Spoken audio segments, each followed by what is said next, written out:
Welcome to part 2 of my series on Miles Mathis's research paper on Lincoln's assassination, titled, Lincoln's Assassination Was Also a Manufactured Event.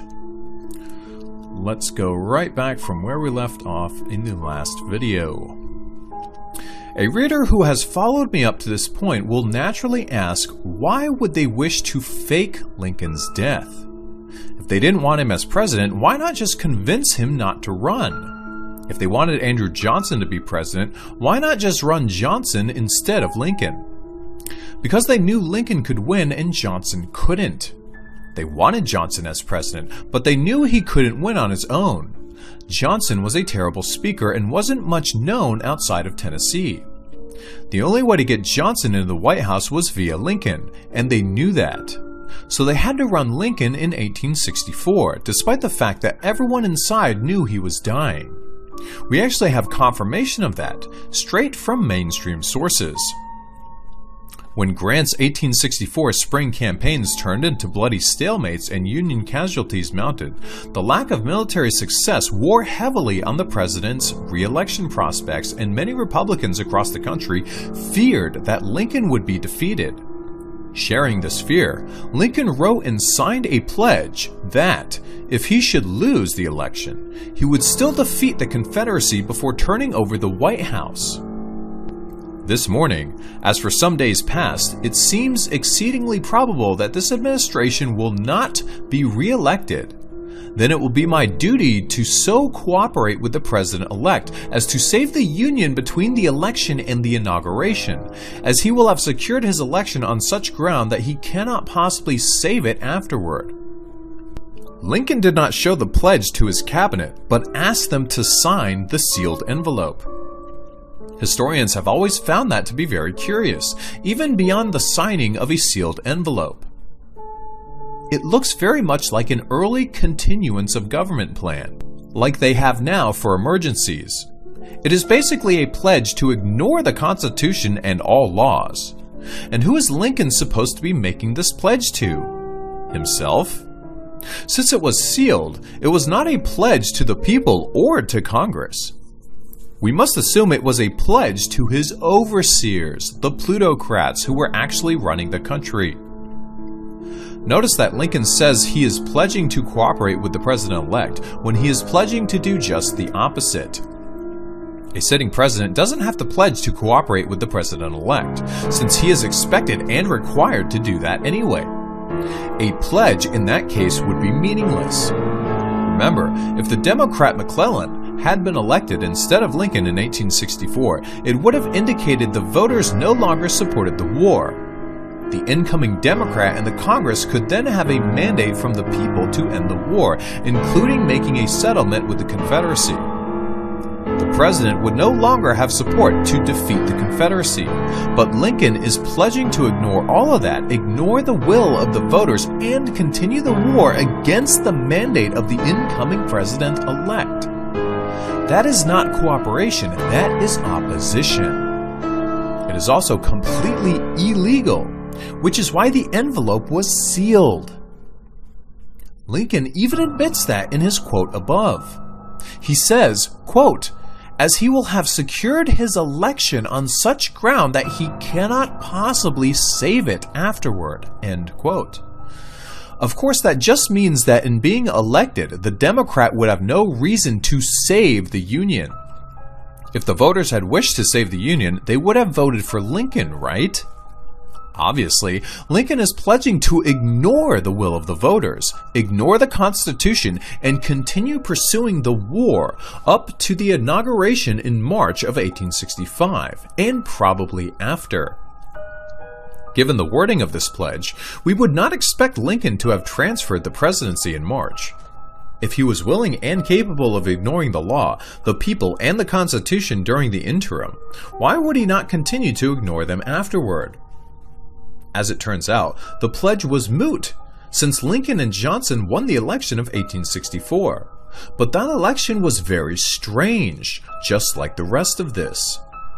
They avoided defeat even in Johnson's home state of Tennessee only by cheating. Johnson had been the governor of Tennessee since 1853 and a congressman for that state before that, back in 1843. But Lincoln and Johnson, realizing that they were going to lose Tennessee, decided to require an oath from Tennessee voters that they did not support making a settlement with the Confederacy. This effectively disenfranchised any and all McClellan voters. Congress saw this as so flagrantly unconstitutional, they threw out the votes from Tennessee. We are told that Lincoln and Johnson nevertheless won the national election by a wide margin, but we find similar if less obvious cheating in every other state. There is strong evidence that the election of 1864, like every other close election, was stolen. Even the mainstream admits this. For example, Lincoln won the entire state of New York, but only about 6,500 votes, or less than 1%. That alone would have swung 66 electoral votes. Pennsylvania was decided by about 19,000 votes, and that would have swung another 52 votes. Remember Lincoln's pledge? Even the bosses were afraid of losing the 1864 election, and they were making extraordinary plans in case they didn't. They weren't sure they could deliver the vote. As it turns out, they found a way to do it without even making it look close.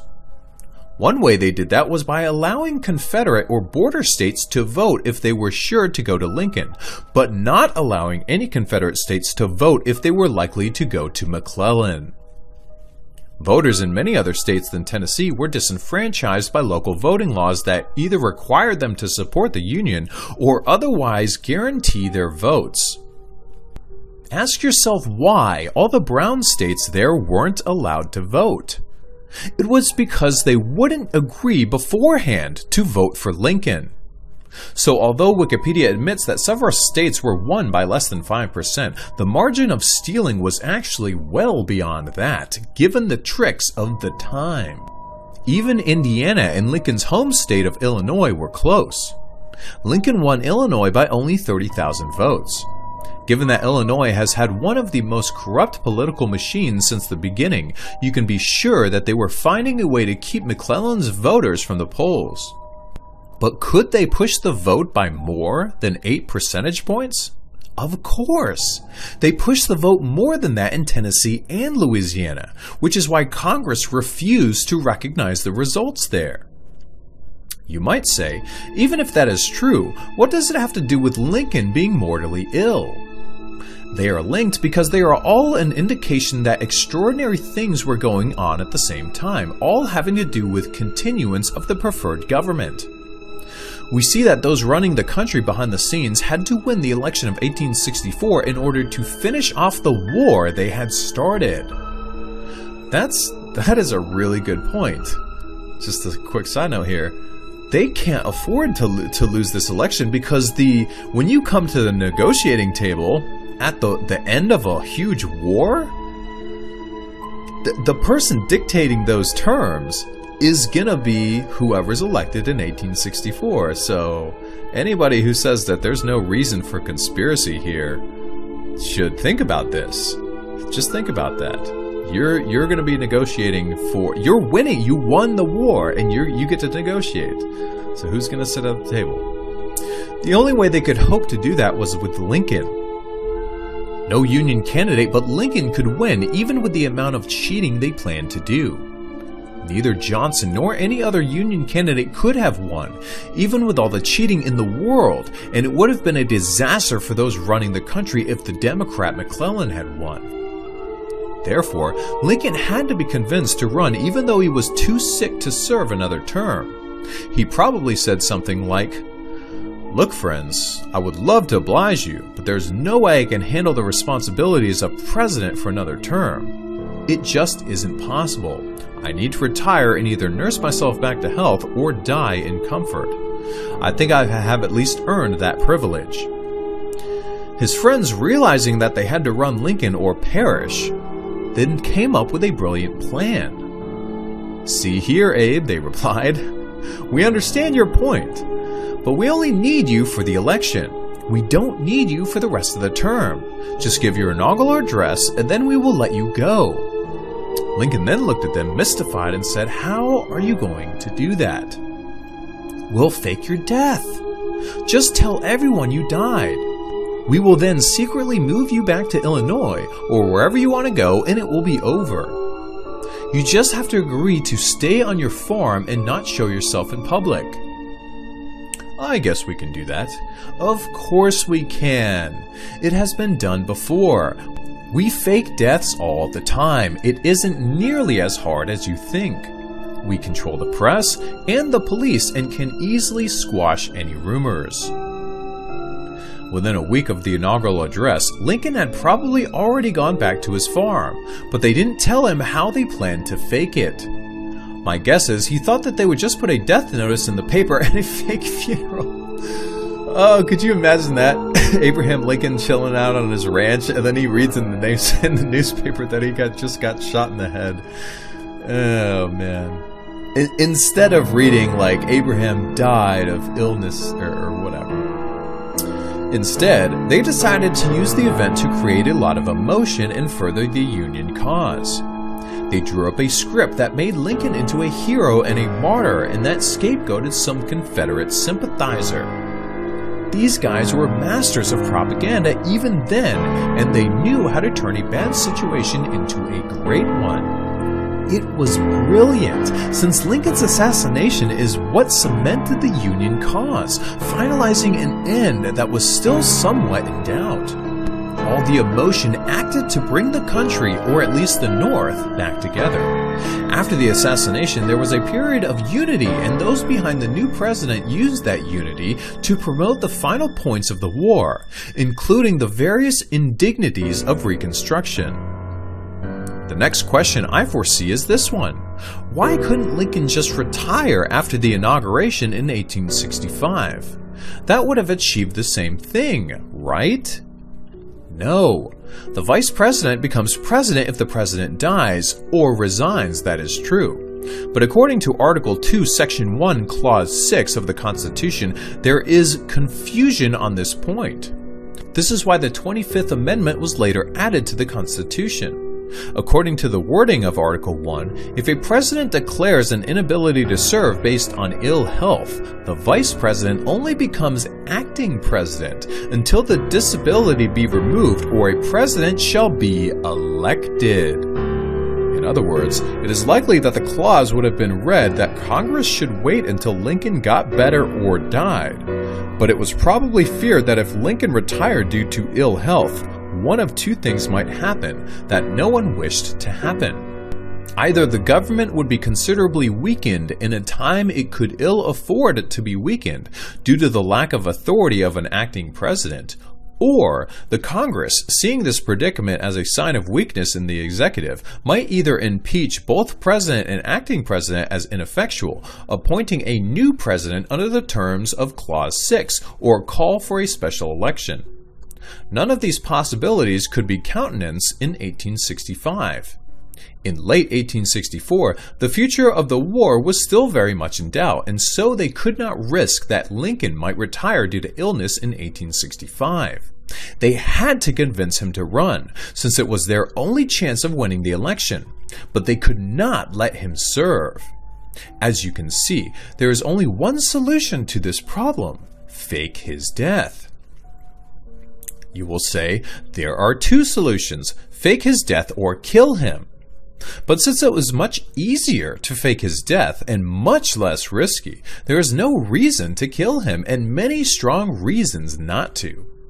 If you can achieve the same things with a faked event than you can achieve with the real event, you will go with the faked event every time.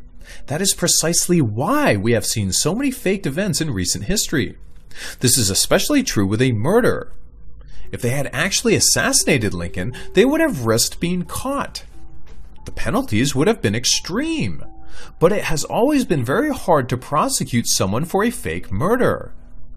There were probably no laws on the books at the time that would have applied, and the prosecution, even if it occurred, was unlikely to be for a capital crime. The chosen solution turned out to be brilliant, since Andrew Johnson's authority was actually increased by the event, rather than decreased. Quick side note here. The name Johnson was tripping me up for a second because I keep thinking of Lyndon Johnson, who replaced Kennedy when Kennedy's assassination was faked. You can see how these things connect. Isn't that wild?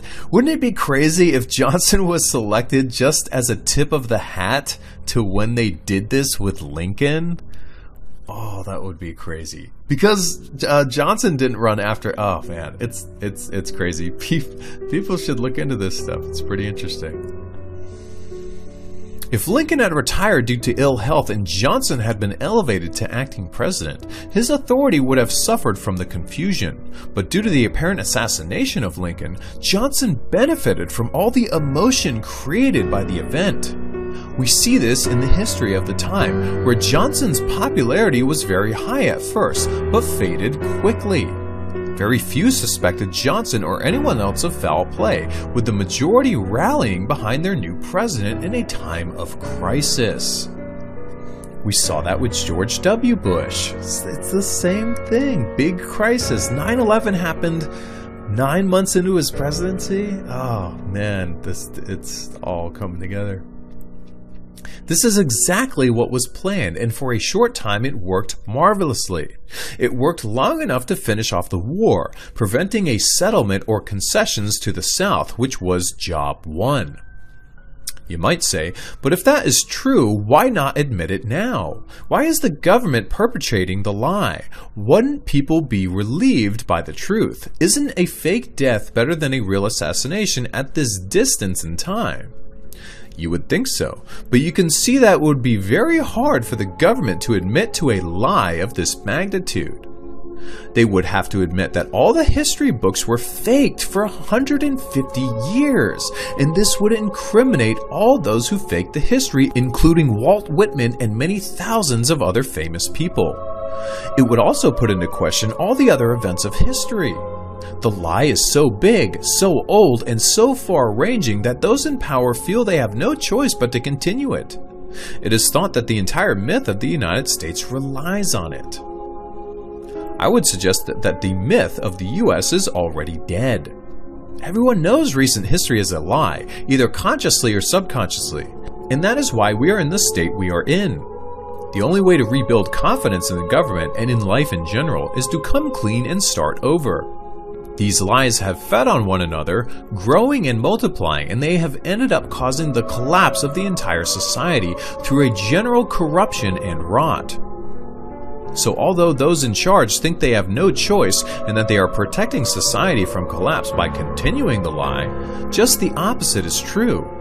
It is the lies that are causing the collapse, and the only hope is to quit the lies and embrace the truth. We are told that any lie is preferable to the truth, but that itself is a lie told to protect the guilty. Any truth is preferable to a lie. As further evidence the whole event was faked, we can look at another famous photograph. That is Lewis Powell, and the photo is tagged Powell in wrist irons aboard the Monitor USS Saugus, photographed by Alexander Gardner, 1865. Powell is said to be the one who was assigned the killing of Secretary of State Sewell, simultaneously with Booth's killing of Lincoln. That photo looks staged as well. Both he and the picture are entirely too pretty. Here are some other pictures of Powell. So Powell just happened to be even more handsome than the universally acclaimed charmer John Wilkes Booth? What are the odds of that?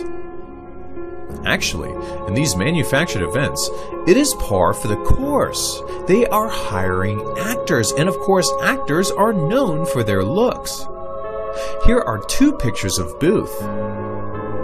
Booth was said to have been tallish of the time, around 5'8", with the average being around 5'6", but Powell was much taller. You can see that he was a giant for that time. We are told he was 6'2". You can also see that they told him, "Lewis, look mean for this one." The last pictures were way too sexy. And what in God's name is he wearing there? Are we supposed to believe that is regulation prisoner attire? It looks more like an artist's smock. He should have paintbrushes in his hand. So who was Powell? Well, for starters, he was an admitted spy. Mainstream sources tell us he was in the Confederate Secret Service, but his story indicates to me another double agent just like Booth. He was clearly working for the Union in this faked assassination, working mainly as another actor, which would make him Union Secret Service, not Confederate. We have plenty of evidence for this, since he traveled across battle lines many times, including an escape from a POW camp in Baltimore to rejoin the Virginia Cavalry. We are told he managed this escape with the help of a nurse, but the whole story is fishy. It is much more likely that his trips north were for debriefings or holidays, and that his return to the south was a return to his spying for the north. I would suggest to you that Powell didn't escape from that POW camp in Baltimore. He was recruited for intelligence there. It wasn't with the help of just a nurse that he escaped. He was allowed to escape by higher-ups. The story that he later became Confederate intelligence is just a cover story. My interpretation fits the facts far better than the mainstream story. As more evidence for that, we are told that after some time in Virginia, he returned to Baltimore to revisit his nurse, Maggie Branson. But again, it is much more likely Branson also worked in intelligence for the Union, and that she was a contact, not a lover. Why do I think that? Well, we are told that while in the North this time, he was arrested as a spy and required to sign an oath of allegiance which he signed as Lewis Payne. None of that makes any sense. They don't arrest spies, have them sign oaths of allegiance, and then just release them. Give me a break.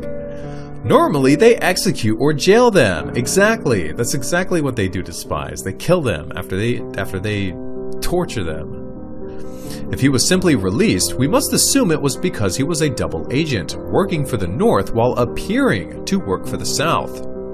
This applies to John Surratt as well, a contact of Powell also said to be a conspirator against Lincoln and a Confederate spy. However, anyone who looks closely can see he was another member of Union intelligence. Why do I think that? Here's another curious story from the mainstream. Not wanting to take part in the fake trials after the fake assassination, Surratt left the country and ended up being a papal zouave. A zouave is a guard for the Pope. Remember my joke above about the Pope being involved? We won't go there, but this does allow us some other interesting analysis. I say I won't go there because although the Vatican undoubtedly did have ties to some of the wealthy people in the US pulling the strings of the war, the Pope cannot have had anything to do with the assassination of Lincoln. Conspiracy theorists try to pull all sorts of players into their theories, as you know, but if Lincoln wasn't assassinated, all these theories fall apart. I'm not saying dark hands aren't pulling the strings of presidents, but in this case the answer is much simpler. There was no dark conspiracy to assassinate Lincoln, since he wasn't assassinated. If you want to pursue these dark theories, you have to theorize about the greater control of the Civil War, not about Lincoln's assassination. That is a picture of Surratt as a zouave in 1866. He is supposed to be on the run for being involved in the biggest US conspiracy of all time, but he allows himself to be professionally photographed? This is all just a continuance of a joke. It is also more proof Surratt was Union intelligence, since only an intelligence officer would be so bold. He knew he was protected. We see proof of that when an old friend, Henry Beaumont, recognized Surratt and notified papal officials and Rufus King, U.S. minister in Rome. On November 7, 1866, John Surratt was arrested and sent to Velletri prison. He escaped and lived with the Garibaldians, who gave him safe passage. Agents escape from prison, but almost no one else does. We see it again when he was finally caught and brought back to the US for trial. Unfortunately, the statute of limitations had just run out. So convenient, right? Surratt ended up marrying a cousin of Francis Scott Key, living in Baltimore, the North, and having 7 children. He was clearly protected from the beginning by the winner in the war, not the loser. As more proof of that, you should also take a closer look at the zouave connection. The main protector of the Pope at this time is not the Zouaves. They are only guards. The protector of the Pope was the army of France. France, although said to be neutral in our Civil War, was actually aligned with the North. France never recognized the Confederate States and at times helped in their blockade. And although Garibaldi was not an ally of the Vatican, the Garibaldins were nonetheless allies of the Union too. Garibaldi was beholden to the North for financial support during his campaigns, which is why the Garibaldians sheltered Surat. So both the Zouave connection and the Garibaldi connection link Surat to the North, not to the South. We have been fed a lot of disinformation on this point, with the mainstream most often telling us Surat's connection to the Pope indicated his Confederate ties. But that is simply an inversion of the truth, as you see. I will be told that Surat's mother, Mary, was the first woman hanged by the US and that she died along with Powell, Harold, and Anserdot. But that event was also faked. What indication do we have of that? To start with, Alexander Gardner, who had photographed the body of Booth and taken portraits of several of the male conspirators while they were imprisoned aboard naval ships, photographed the execution for the government. Since there was no body of Booth, Gardner is immediately suspect. He is also the one who took that sexy photo of Powell above. So again, he is suspect. In addition, attendance at this execution was severely limited, and almost all those in the audience were military personnel. Fewer than 200 tickets were printed, and we aren't told they were all given out or sold. This is important because military personnel can be ordered to keep quiet. They only see what they are told to see. Before we move on, let us study that last quote. Gardner is supposed to have photographed the body of Booth. Where are those photos? They don't exist. Search for them on the internet. If a photo of the dead Booth existed, it would be all over the internet. It isn't. We can see why the photos had to be destroyed if we study the history of the identification of Booth's body. Charles Dawson, the hotel clerk, said he knew Booth from the initials tattooed on his wrist, but he named the wrong wrist. The captain's clerk on the Montauk, the ship where Booth's body was first taken, said he knew Booth and recognized the body from general appearance. Likewise, said the Montauk acting master William Crownshield, there is no good evidence that either of these had ever met Booth. Dr. John Frederick May, who had removed a tumor from Booth's neck, was summoned. His first comment was, "There is no resemblance in that corpse to Booth, nor can I believe it to be him." Dr. May later said the scar on the neck was similar to Booth's. No stage acquaintances, personal friends, relations, or co-conspirators were questioned, although they were readily available. Booth was the most wanted man on Earth. The natural course would be to take the body to Washington where as many people as possible could see it, pictures taken and documentation by impeccable sources. The Army did the exact opposite. Instead of taking the remains to a hospital, they were placed on a ship where the number of people allowed to view the body was controlled by the Army. Dr. May was the only witness to identify the body who had actually known Booth. This identification was obviously made under duress. His first statement was, "There is no resemblance in that corpse to Booth, nor can I believe it to be him." Luther Baker, cousin of Lafayette Baker of the War Department and one of those who had captured Booth, then had a private conversation with May, who then said that the scar was similar to Booth's. Washington was under martial law at that time, and habeas corpus had been suspended. Therefore, Baker had the power to put Dr. May in jail without being charged and could keep him there indefinitely. The body was interred almost immediately after the inquest in an Army arsenal where the Army had total control of the site. What was the hurry? Why this spot instead of a cemetery? Booth was also from a prominent, respected Union family, and that family had the legal right to take possession of Booth's body after the autopsy and investigation had concluded. There was no legal precedent or authority for the government kidnapping the body and burying it in an Army storage room. Why wasn't Booth's family summoned to identify the body? They were nearby in Maryland, and this was normal protocol. If you died, would they call your family or rely on the identification of people on board a ship who had never met you?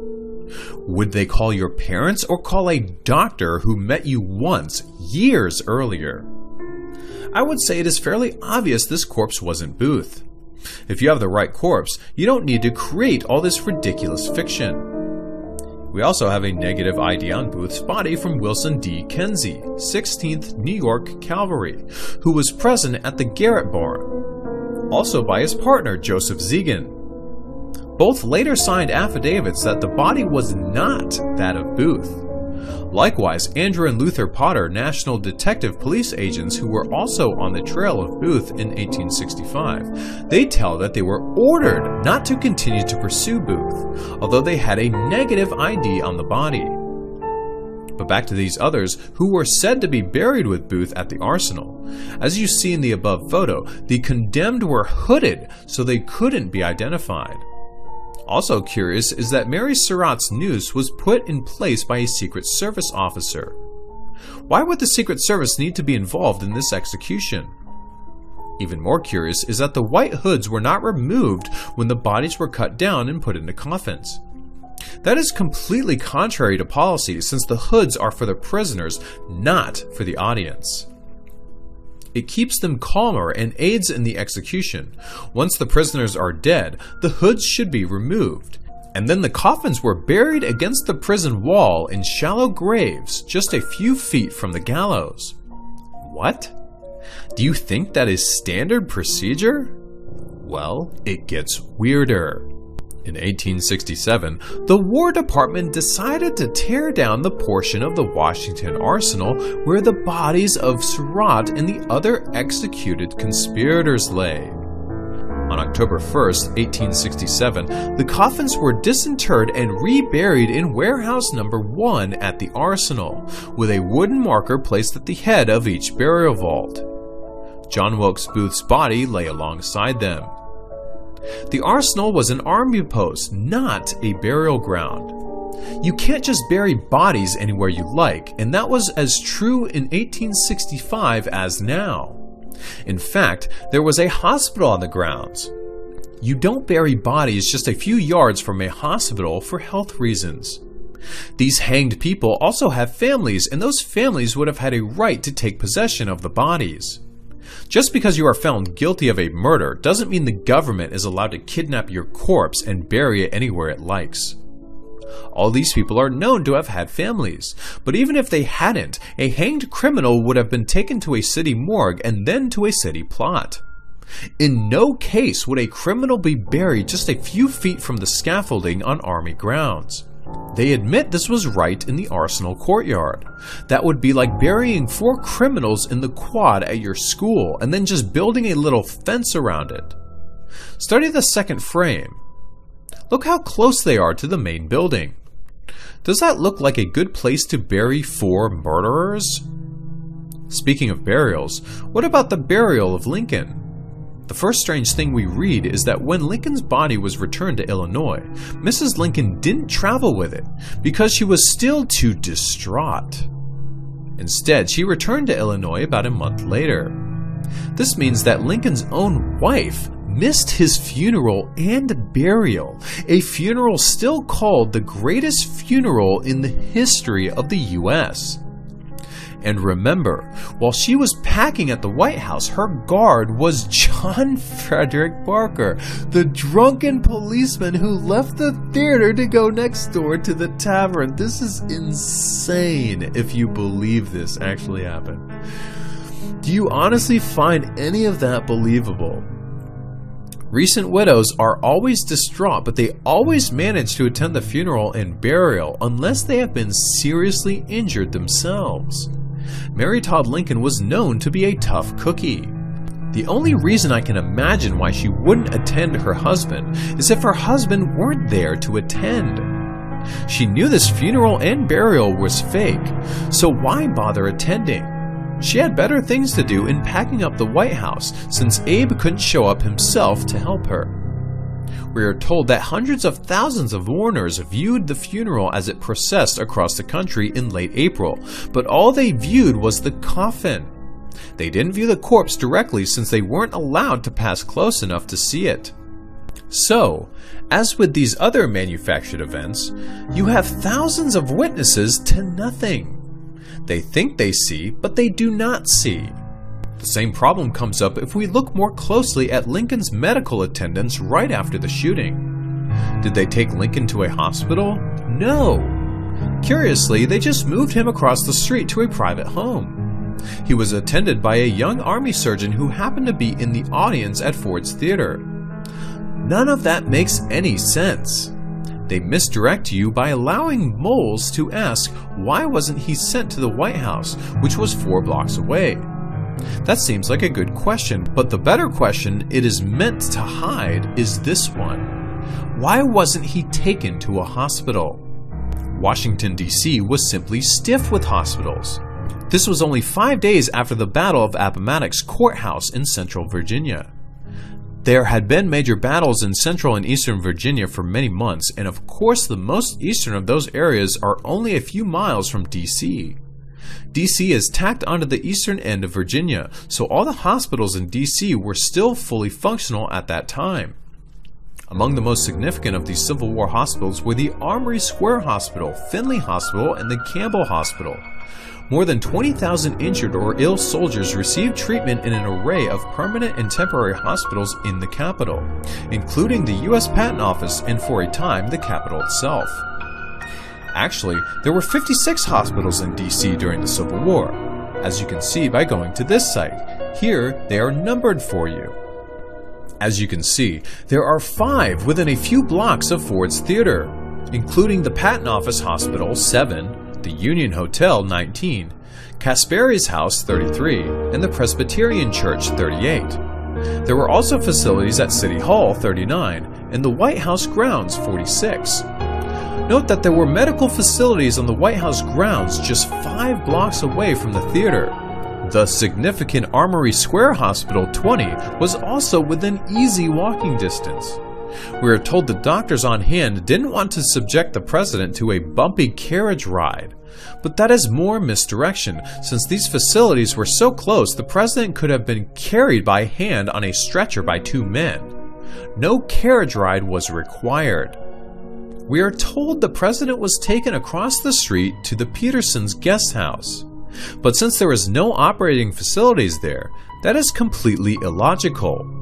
In the real world, Lincoln would have been hand-carried on a stretcher to the nearest and best medical facility, and the top surgeons in D.C. would have been rushed over to attend. Since that didn't happen, we know again that the story is fiction. There is misdirection on this point to this day. If you type in the question, why wasn't Lincoln taken to a hospital, the first thing that comes up is this.